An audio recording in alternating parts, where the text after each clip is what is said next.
안녕하세요, 독일가시입니다. 봄이 찾아오고 겨우내 미뤄왔던 분갈이를 하고 계시는 분들이 많으실 거예요. 분갈이에 어느 정도 노하우가 생기신 분들이라면 고민 없이 분갈이를 행하고 계실 테지만 식물을 접한 지 얼마 안 되신 분들은 사실 분갈이 자체가 굉장히 무서울 거예요. 이러지도 저러지도 못하고 계실 것 같아서 분갈이 방법을 자세하게 알려드리도록 하겠습니다. 제 영상에서는 분갈이하는 장면이 굉장히 자주 등장해요. 저 같은 경우는 베란다의 공간이 어느 정도 넉넉하기도 하고 진천 온실 역시 아직까지는 식물을 새로 들이기에 좁지는 않아서 분갈이를 하더라도 웬만하면 뿌리를 건드리지 않고 화분의 크기를 키우는 연탄가리 분갈이를 위주로 하고 있어요. 물론 과습 등으로 식물의 뿌리가 상한 경우에는 어느 정도 뿌리들을 자르고 하는 분갈이를 행하지만 건강한 식물을 조금 더 풍성하고 크게 키우고 싶을 때에는 연탄가리 분갈이를 하고 있어요.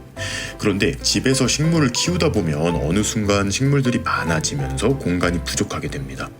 키우고 싶은 식물은 많은데 공간은 부족하다 보니 화분의 크기를 계속 키워주기가 힘들어지는 거예요. 이럴 때는 기존 화분을 그대로 사용하는 분갈이를 시행해보세요. 식물의 성장은 계속 유도하면서 공간은 그대로 사용할 수 있어서 굉장히 좋습니다. 오늘의 모델은 제가 정말 아끼는 목베고니아예요. 목베고니아 중에 잎에 물방울 무늬가 들어가면서도 새하얀 꽃을 피우는 마큘라타 YT라는 품종입니다. 2년 전 친한 지인에게 작은 가지 하나를 선물 받아 물꽂이로 뿌리를 내려 지금까지 키웠어요. 이제는 꽃을 보여줄 만도 한데 아직은 꽃을 피워내지 못했습니다. 이미 분갈이를 해줘야 할 시기를 놓쳐서 그런지 지난해 가을부터 성장이 부진해요. 심지어 봄이 찾아왔는데도 성장을 시작하지 않습니다. 예전 같았으면 그대로 뽑아서 더 큰 화분에 흙만 채워주는 분갈이를 했겠지만 오늘은 화분 크기를 키우지 않고 해볼게요. 화분에서 뽑아보면 뿌리가 굉장히 많이 차 있습니다. 꼭 화분의 크기를 키우는 연탄가리 분갈이를 하더라도 분갈이 시기를 한참 놓쳐서 뿌리가 꽉꽉 뭉쳐있는 경우에는 겉뿌리들을 살짝 풀어주신 다음에 심어주시는 것이 좋아요. 뿌리가 단단하게 얽혀 뭉쳐버린 경우 새 뿌리가 새 흙으로 뻗어가지 못하고 고사하기도 합니다. 살짝 겉에 뭉친 뿌리를 털어주면 그 부분들에서 새로운 뿌리들이 자라나올 거예요. 목베고니아의 경우 워낙 강건한 식물이기 때문에 최대한 뿌리에 붙어있는 기존 흙들을 털어내줍니다. 예전에는 젓가락도 써보고 꼬챙이도 써보고 했는데 요즘에는 이런 갈고리 형태로 생긴 핀셋을 사용하고 있어요. 인터넷에 갈고리 핀셋이라고 검색하시면 쉽게 찾으실 수 있는데 집에 안 쓰는 포크가 있다면 그걸 구부려서 사용해도 좋을 것 같아요. 뿌리를 쉽게 정리하려면 가장 먼저 윗부분 뿌리를 긁어주고 그 다음 바닥 부분, 마지막으로 옆면을 살살 정리하면 가장 쉽습니다. 이게 하다 보면 잘 안 털리기도 하고 화가 날 수도 있는데 그렇다고 힘을 줘서 확 해버리면 뿌리에 상처가 많이 생길 수 있어요. 짜증이 좀 나더라도 인내심을 가지고 천천히 해주세요. 식물이 감정을 가지고 있다라는 것이 과학적으로 밝혀졌는지는 모르겠지만 제가 느끼기로는 얘네들도 조금은 느끼는 것 같아요. 확실히 애정을 가지고 관리하면 조금은 더 잘 자라는 것 같습니다. 저는 조금 많이 뿌리 정리를 했는데 처음이시라면 3분의 1에서 반절 정도까지만 기존 흙을 털어주세요. 뿌리에 흙을 털고 나서는 긴 뿌리들 정리를 해줍니다. 뿌리를 털면서도 뿌리 중간이 꺾이거나 하면 앞으로 제 기능을 못할 가능성이 높아서 치렁치렁한 뿌리들은 살짝 잘라주는 거예요.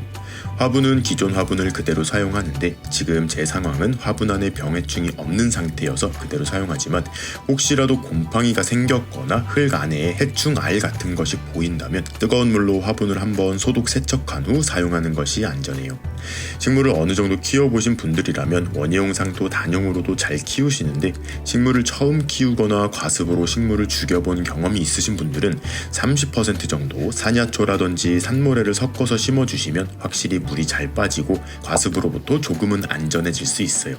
20-30년 전 어머님들이 식물을 키우실 때에는 정원흙을 사용하는 경우가 많았어요.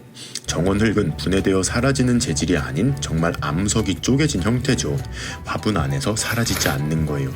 거기에 미생물들이 함께 살아가다 보니 10년 넘게 분갈이를 해주지 않더라도 봄에 웃거름만 잘 챙겨준다면 굉장히 잘 자랐어요. 하지만 원예용 상토의 경우 실제로는 인공흙이에요. 비트모스와 코코피트가 주성분이기 때문에 시간이 지나면 양분이 사라지고 분해되거나 형질이 변화되어 식물이 자라기 힘든 환경으로 바뀌게 됩니다. 그래서 원예용 상토를 사용할 경우 최소 1년에 한 번 정도는 새 흙을 보충해 주거나 완전히 새 흙으로 교체를 해주셔야 해요. 화분 아래 흙을 조금 깔아주고 뿌리 정리를 마친 식물을 중앙에 위치시킵니다. 그리고 남는 부분에 흙을 채워주면 되는 거예요. 뿌리를 많이 털었기 때문에 화분 내에 공간이 많이 생겼으므로 화분 옆을 두드려 흙을 다져주거나 손으로 가장자리를 눌러서 어느 정도 단단하게 해주는 것이 좋아요. 그리고 지금 보고 계시는 베고니아 같은 경우 줄기가 목질화가 되는 나무가 아니고 초본 식물이기 때문에 뿌리를 많이 잘라내더라도 큰 몸살을 하지 않지만 목질화가 되는 목본류의 식물을 분갈이하면서 뿌리를 잘라내셨다면 그 비율에 맞춰 지상부의 가지들을 같이 쳐주시는 것이 좋아요. 가지와 잎들을 건사해야 할 뿌리가 적어졌으니 먹여 살려야 할 식구들의 잎도 줄여주는 거예요. 이 베고니아의 경우 굳이 가지치기를 해줄 필요는 없지만 아직은 귀한 개체다 보니 몇 가지는 잘라서 번식을 시도해 보도록 하겠습니다. 목베고니아는 세력이 약할 때에는 가지가 힘이 없어서 지지대를 해주어야 하는데 이후 흙 아래에서 올라오는 줄기들은 대나무처럼 단단하고 쭉쭉 자라요. 지지대 없이도 잘 버텨줍니다. 가위 소독하는 모습은 생략을 했는데 항상 이렇게 가지를 자를 때에는 알코올솜을 이용해서 소독을 해주세요. 4월은 나무젓가락을 꽂아도 거기서 새순이 나온다라는 말이 있을 정도로 식물들이 번식하기에는 최고 좋은 환경입니다. 물에만 꽂아두어도 일주일 안에 새뿌리가 자라줄 거예요. 연탄가리 분갈이를 했을 경우 흙 위에 완효성 알비료를 조금 올려주면 좋은데 뿌리 정리를 한 경우라면 어느 정도 뿌리의 상처가 회복되고 활착되고 난 후 비료를 주세요. 사실 적절한 시기에 신선한 흙으로 갈아주기만 한다면 비료는 굳이 주지 않으셔도 괜찮습니다. 분갈이의 마무리는 물주기예요. 손으로 흙을 잘 다져주었어도 미처 다져지지 않은 부분은 물을 주면 빈 공간이 메꿔집니다. 처음 물을 줄 때는 화분 아래로 물이 흠뻑 나올 때까지 준 후 다시 한번 주는 것이 좋아요. 간혹 물을 주고 나서 흙이 싹 가라앉는 경우가 있는데 이런 때에는 그냥 윗부분에 흙을 더 얹어주시면 됩니다. 분갈이 후에 빛 조절도 정말 중요한데요. 뿌리를 건드리지 않고 분갈이를 해준 식물들의 경우 기존에 키우던 곳에 두어도 되지만 뿌리 정리를 한 식물들의 경우 곧바로 많은 빛을 받게 되면 광합성을 하면서 많은 에너지를 소모하게 되어 분갈이 몸살을 더 심하게 할 수 있어요. 1, 2주 정도는 그늘진 곳에서 상처가 회복되는 것을 기다리는 것이 좋습니다. 올해는 분갈이를 해주어야 할 식물이 많은데 여러분들께 들려드리면 좋은 정보들이 있으면 또 영상으로 알려드리도록 할게요. 분갈이 겁내지 마시고 얼른 시행해 보시길 바라며 오늘의 영상 마무리하도록 하겠습니다. 그럼 오늘도 재밌게 보셨거나 도움이 되셨다면 구독과 좋아요 그리고 알림 버튼까지 눌러주시면 감사하겠습니다.